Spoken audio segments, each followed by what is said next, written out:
Lebetkin, the Rabbi from another planet. Please like, share, and subscribe, and ring the little bell. Ring the little bell so you're notified when new videos drop. So I have a question for you, everybody out there. Do you feel like you have been taking crazy pills? Do you feel like you've been taking crazy pills? Because I kind of do. Well, listen, I have always felt that I've been taking crazy pills.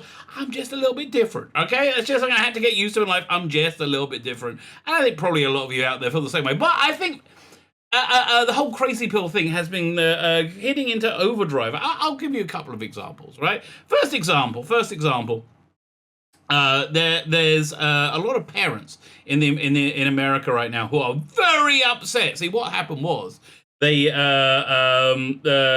saw the stuff their kids were being taught in school when they're at home during lockdown, and they were a bit taken back because it seems to be pure racism, like completely evil in every way, shape, or form. So they're really mad, right? And there's lots of very sexually explicit stuff they're teaching to like toddlers or something like that. So there's been all this stuff on the internet about these board meetings at schools where the parents go there and they're like, "What the hell?" And they're screaming, they're upset and everything. So so again, crazy pills, right? So I read this morning that the Attorney General of America, of the United States, wants to investigate these people as terrorists, right?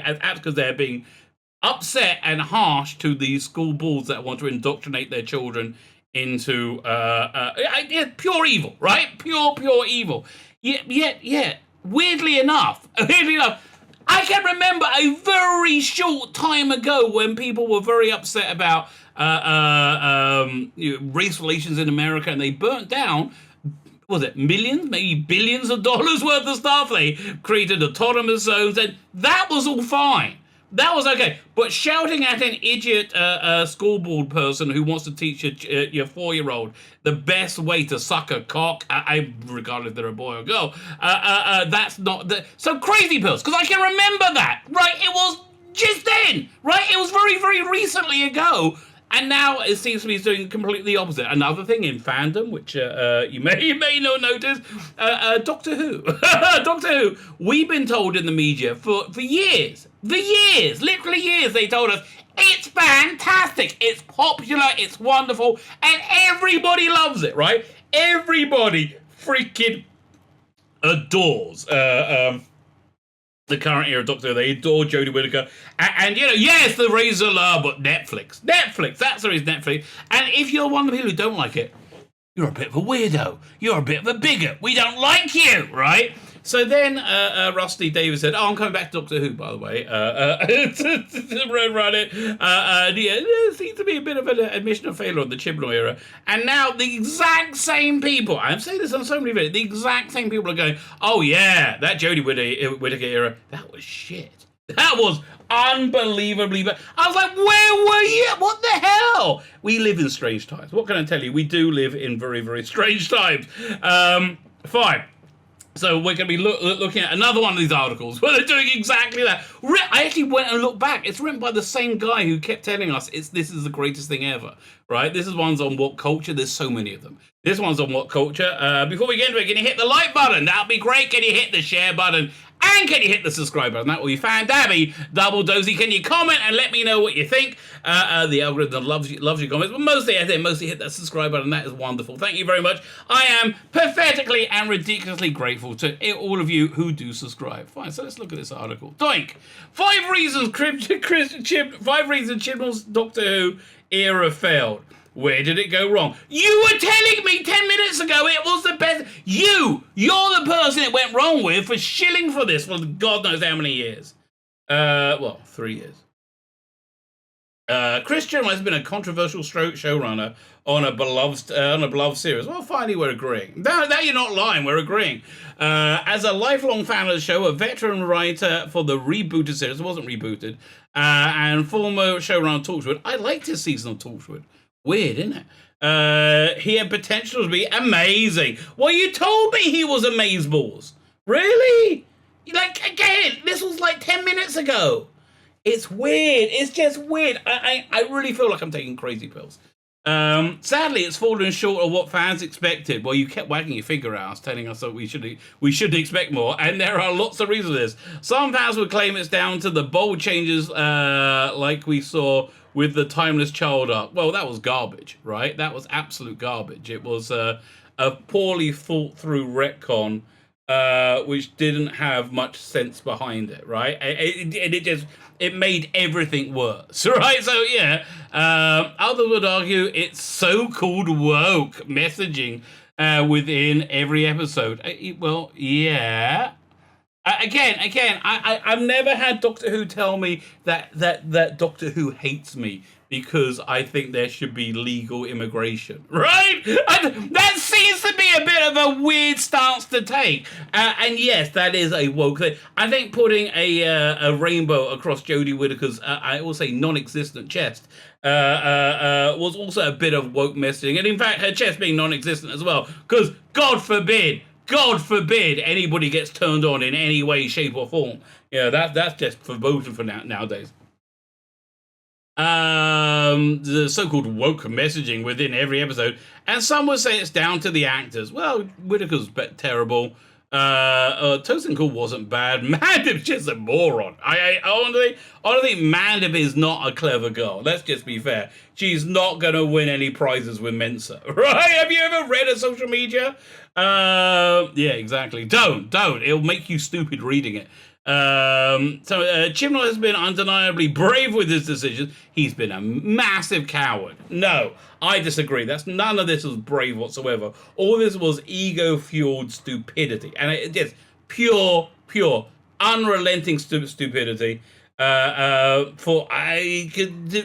be told he's stunning and brave, right? None of this was brave at all. Well, going with every trend that's going on in the world, no matter how stupid it is. That's not brave, I don't know, with his decision at the helm. Must have known that all of them could backfire. I don't think he did. I thought everyone would go, oh, Jodie Whittaker's a woman. We've broken the glass ceiling. Oh, look at everything's good. Oh, I love... No, that didn't really happen, did it? I think he used Jodie Whittaker's magic vagina to protect him from his terrible writing, and it didn't work. From controversial casting of Jodie Whittaker to the reveal of the pre-Hartnell Doctors, he's made it impossible to ignore his contribution. No, I've ignored it. Really? It's decanonized, mate. If he's lucky, Russell T Davies may make it canon, right? We'll find out what happens when he takes over. But could it be more than that? If we look back at other showrunners, there's always been similar arguments. Moffat changed everything. Moffat introduced, changed everything. What Moffat introduced, changed everything? We thought when we introduced the War Doctor, Russell T Davies was probably one of the most political writers in Doctor Who history, and Matt Smith had a hard job of following David Tennant. Okay, that's true. But it's amazing how that these people, I put this guy in that lump of these people, when they don't understand something, they think you're the problem rather than they're the problem. Yes, there's been lots of political messaging in Doctor Who throughout Doctor Who, and I've liked almost all of it, right? It's been very, very good. This has not been political messaging. This has been propaganda. It's very different. It might look the same if you're stupid, which you are, but they're very, very different things. Then also, it was met with a breathtaking drop of quality, right? So let's looking into the breathtaking drop of quality. With this in mind, let's take a look at some of the reasons that have caused chaos in the Chibnall era. Okay, the music! Okay, this guy was hired because he's black. And it's disgusting to say that, but he was hired because he's black. That's why, right? Not because he was like, oh yeah, you don't know. He was hired so Chris Chibnall could go to a black person and say, I'm going to lift you up. I'm going to be a wonderful white knight and raise you up high so that you would be able to, I don't know, write shit music for Doctor Who. I think that's what's going on, right? Okay, fine. So, look, what's his name again? Remember the days of Doctor Who when the music would enhance the scene and emotionally tip you over the edge? What would Doomsday be without Murray Gold's score? That's true. What about the tragedy of the Singing Towers or the haunting Heaven Sent? The pain of Amy and Roy's sacrifice. And the drama of Vampire. But yeah, to say Murray Gold was good. What's his name? Segun Akula. Not so much. Murray Gold knew how to score something magical with knew how to do something magical music. That's true. One of the huge things we're missing is like that wonderful music. His influence in the episode was as important as that of the writers, the actors, and the crew who filmed and edited and directed. Murray Gold was an important staple of the Hooniverse. Concerts were held in his honor. His work could pack the Royal Albert Hall at proms. I don't see Sikadakula doing that, right? But I'm black, But I mean, like, it is so not right, is it? That like to be racism is wrong. It's just really there's a bottom line thing. Racism is wrong. Robert, he was going to be a hard act to follow. Unfortunately, Segun Akinola doesn't even come close. You told me it was great. You literally knew. You told me it was the bestest ever. Where Murray Gold's score was memorable, and every Whovian can name their favorite tracks even without thinking. I like the 11th Doctor theme. We have a harder time recording music from the Chibnall era. Yeah, it was like this.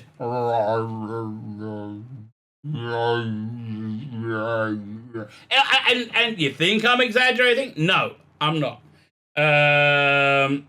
Rather than being big, bold, and dramatic, it's more basic and ambient. It's nice, but only 13th theme and the closing credits of the Demons of Punjab stand out. Don't even remember that 13th theme. She's got a theme?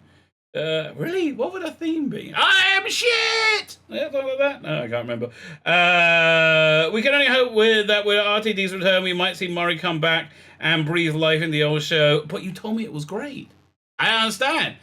We can only wonder just how much of his era would be. We can only wonder just how much this era would be if he had been around. This era would be what? I don't think this person is very good with the English. Probably a bit of a drawback. Bland writing. Bland monsters. Yes. Bland's a very good idea. Bland, dowry, and preachy, I think, are all good adjectives to describe it. Bland, dour, and preachy. For the woke message thing. Yes, follow that as well. The writing of the Chibnall era gets a lot of flack, deservedly so, for being too political and always having a woke agenda. Well, why do you put woke in quotes? I look at this.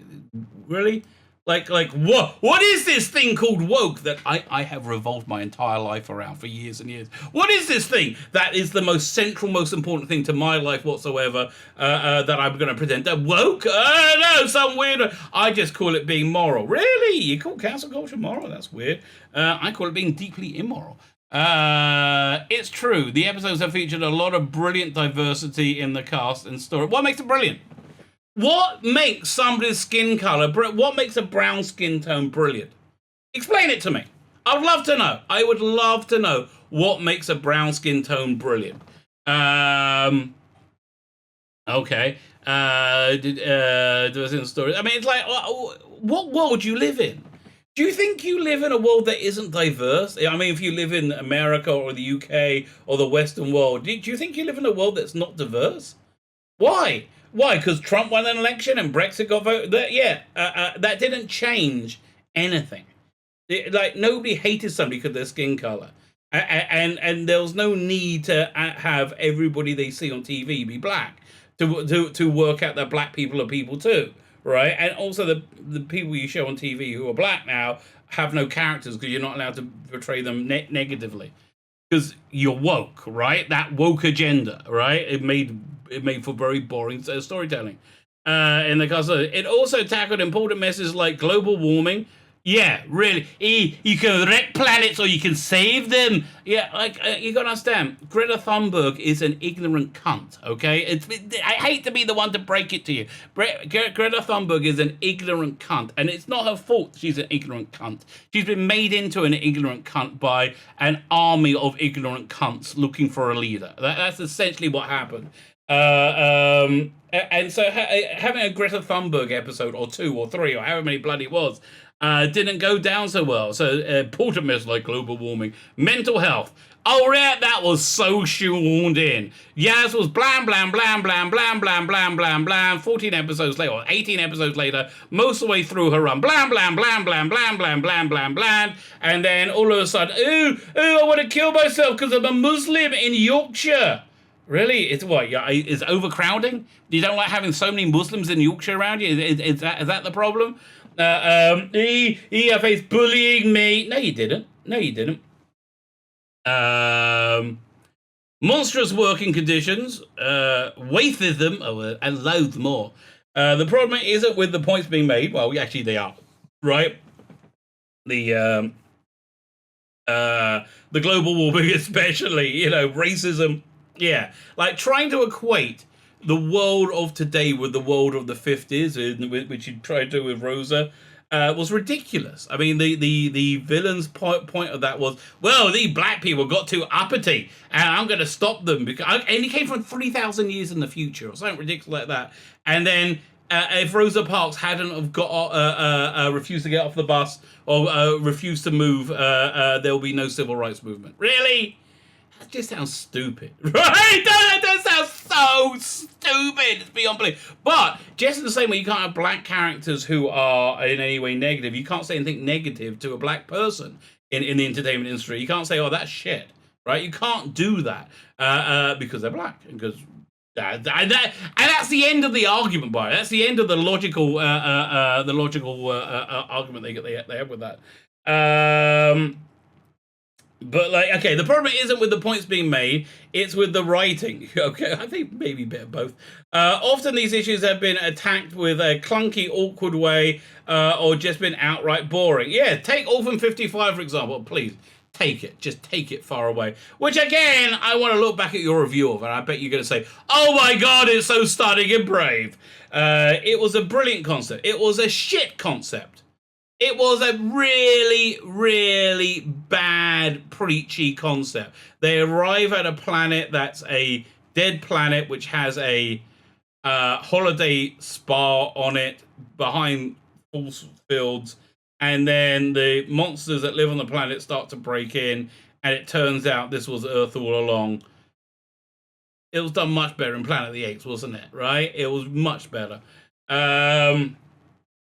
It was a brilliant shit concept. The message was great. Yeah, not really. These monsters are what you become if we don't act together. Also, I want to be clear.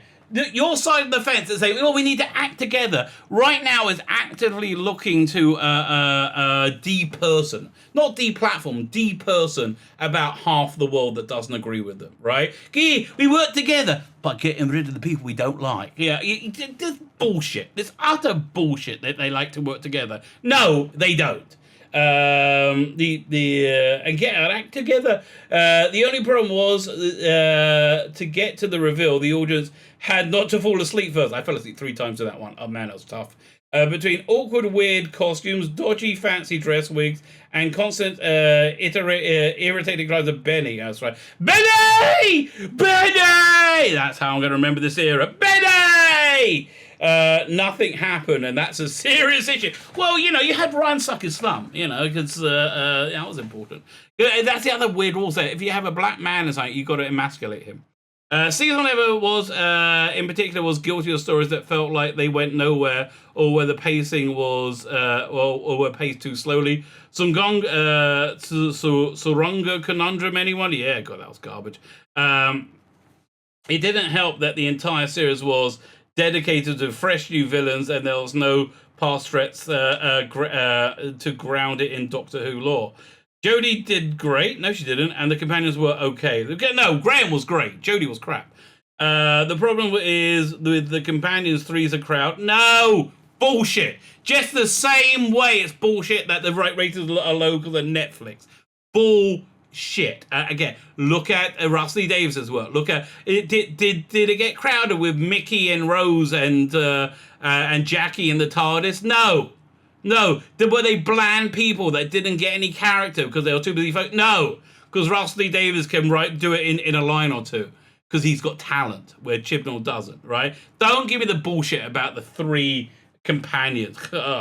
Jodie did great. And are okay. The problem is with the companion 3 is the crowd. Well, the fam is lovely together. No, it's not. It made it. And honestly, every time I hear the word fam in connection, just in general, I was going to say connection with Doctor Who. No, just in general, I do want to get a rusty spike and shove it up my ass, right? It doesn't make me feel that great, right? It doesn't give me the warm feels. Well, the fam is lovely together. It made it hard to develop. No, because anyone's character because there are too many people. No, utter bullshit. No, it's just there was too little talent. Next. Dull advertising. Well, it does seem like the BBC don't really want to know anybody. They don't want anybody to know it's on. Which you can quite kind of understand. The more exposure it gets, the more embarrassing it is. And boy, I can't wait for this series to arrive. I cannot wait. I think it's going to be soon. I really do think it's going to be soon. And we are going to rip the piss out of it. Unless it's good, but it's not going to be good. Let's get real. Dull advertising. Dull advertising doesn't make for a bad show, for God's sake. Although, I love watching the trailers for the Rusty Davies years, the Stephen Moffat. I loved it. Every Doctor Who series needs show-stopping advertising. It's a cultural flagship. It's one of the biggest shows ever, and the BBC's greatest achievement. In the past, we've had the most spectacular trailers to rival Hollywood movies, and people love them. I mean, I love Matt Smith's first year trailer, right, where it's was Amy Pond saying has a imaginary friend, and you see all these great clips of everything for the Ice, not the Ice Warriors, the Cybermen and the Daleks. It begins. Oh man, it's so freaking good. How is this the same thing? It's not. In the past, we've had some of the most spectacular trailer ever. Remember that? We're talking about the iconic trailer for season 6. I think we're talking about the same one. That used to get everyone talking, speculating the hype that would be around the lead up of the new season. Well, hey, season 6. That's the one with the Impossible Astronaut, right? That was a good trailer. That was a good trailer. They were all good.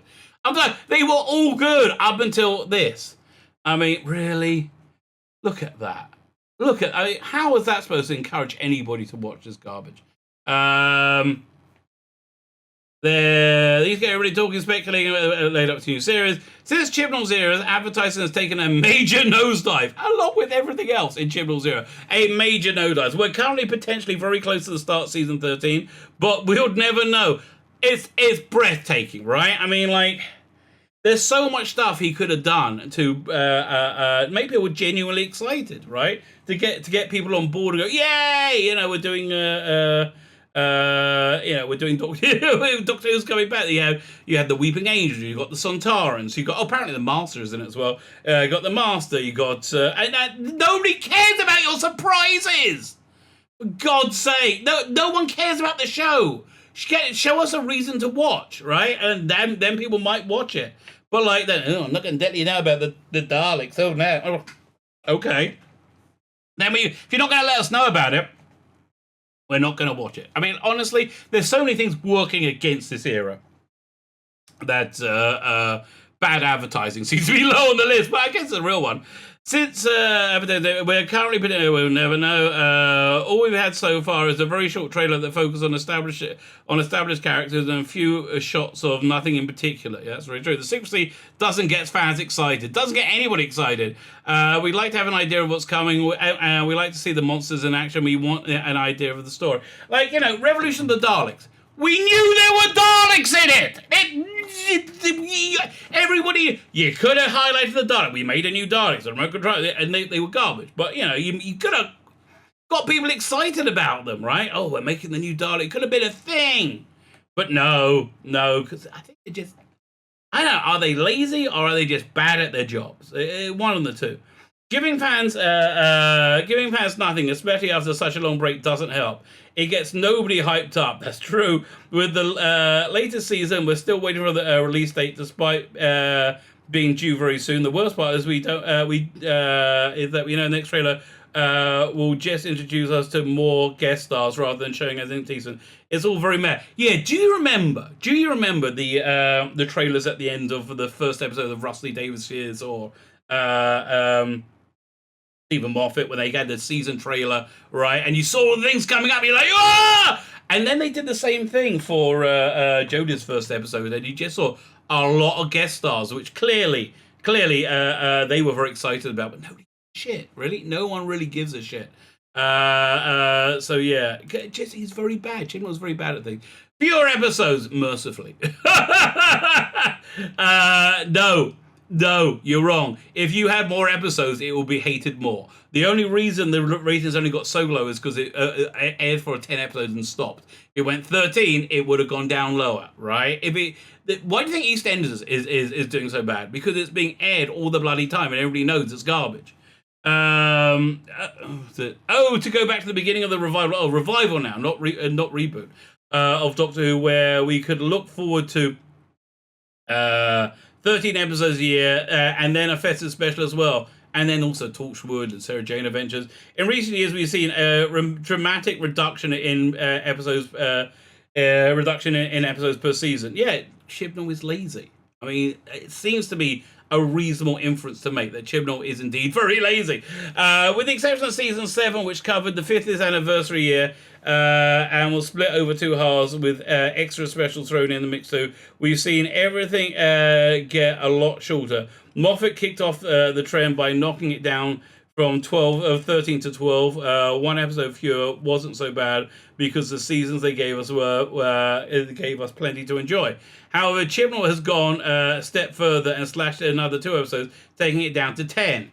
And you know what? Last year, well, it was actually 11 with the special. But like last year, season 12, I was like, come on, it's only 10 episodes. You can get through it. By episode 6, I didn't want to do this. I was like, it was awful. And it just went on and on and on. Oh, God, I can't imagine it would be like if it had more episodes. Taking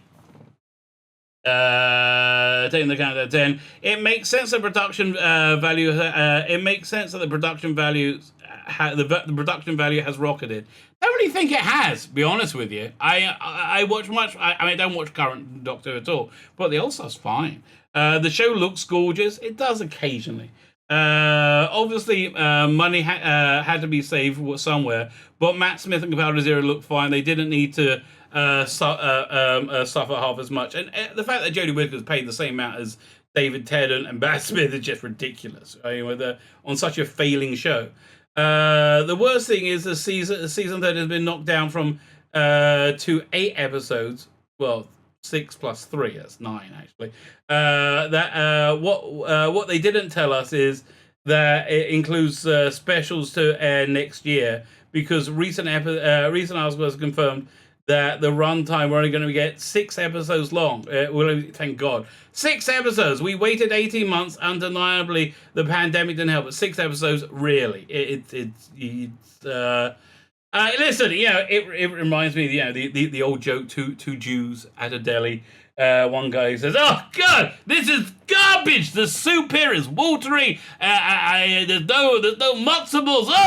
It's the worst ever." And the other one goes, "Yes, you're right. And the portions too small too." Okay, so what's the number one reason the era failed according to Irregular Seasons? You're clutching at straws there a bit, mate, I think. The irregular scheduling of the show doesn't help fans get excited about their favourite show. Excuse me. You had 100 times more regular scheduling for the Chibnall era than the Moffat era. And it had a cushy 7 o'clock Sunday slot. Should have knocked it out the park. It was Capaldi that was bounce all over the place, right? And put them in the summer. So again, it's not about fans, it's about normies, right? Over the past decade, we've faced a few shake-ups in scheduling, but none of them has been as bad as it is now. This is all Chibnall. Chibnall wanted it moved, right? This is 100% Chibnall. With Russell Davies, we had a series begin in March, April, and run through. That carried on with Moffat until season 6, where the series was split and took an Americanized format with a mid-season finale. Yeah, I think it was okay though. Whether that worked or not, it caused controversy at the time. I wish I was YouTubing at the time, right? I really regret not doing it now. The same season 7. The same with season 7. What that did when that did the same. However, season 7 made sense because of two separate stories. After that, Moffat scrapped the split seasons and just moved it to autumn, then back to spring. So he didn't do any of this. This was all the schedulers, right? With Chibnall, however, it's been all over the place. No, it hasn't. No, it hasn't. The first thing was in autumn 2018, Sundays, 7 o'clock. Very, very well protected time slot. Season 12 appeared in January. It was colder. Okay, winter. Winter 2018, winter 2020. Winter. And now we're planning for season 13. Understandable, there's been a pandemic to deal with. It's not really that understandable, quite frankly. Which are major impacts on filming. I don't think it's made Jodie Whittaker any less shit, okay? I doubt that's happened. But it has helped fans' attention spans.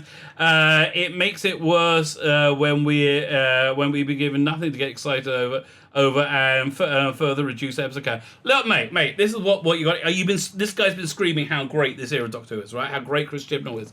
Chris Chibnall doesn't give a shit about you, okay? He doesn't give a shit about Doctor Who. He doesn't give a shit about fandom, right? He's been fired. He's been fired because of gross incompetence. And this is all done by contractual obligation, and they're not interested. He doesn't care about getting the show big. He doesn't care. You need to get that through your head, mate. It's frustrating that such simple things could have easily been easily fixed, which have led the Chibnall era to fall flat. But the main thing is the woke agenda, because and it's not the inclusion of the woke agenda. It's when you include it. It's the side effects of it, because when you include it, there's no need for anything else. Again, if you have a black writer writing an episode, you can't tell them it's garbage. It's absolute garbage. You know, Mark Millar, who has a deal with Netflix, he's a comic writer. There used to be this thing called the Marvel Summit. Every year, all the writers will get together and they'll pitch ideas and they'll rip apart everything they do and go, yeah, no, that's a bad idea, and they'll tear each other. They can't do that anymore because, you know, they only hire people based on identity. They only hire people based on skin color, and then because they're hired because of their skin color, you can't tell them anything they ever done is bad, because then you're oppressing them. It's crazy, right? But because overall it hasn't been that bad. It has been that bad, right? It has been. It just could have been so much better. No, you're just trying to get your head around the fact of how incredibly wrong you have been, right? And you're trying to make yourself feel better about it. I understand that. That makes sense that you will feel better about being incredibly wrong. However, fact still remains, you were incredibly wrong, but you were also incredibly right for watching to the end of the video. My name is Tzvi Lebetkin, the Rabbi from another planet. Please like, share, and subscribe, and ring that little bell. Ring the little bell so you're notified when new videos drop.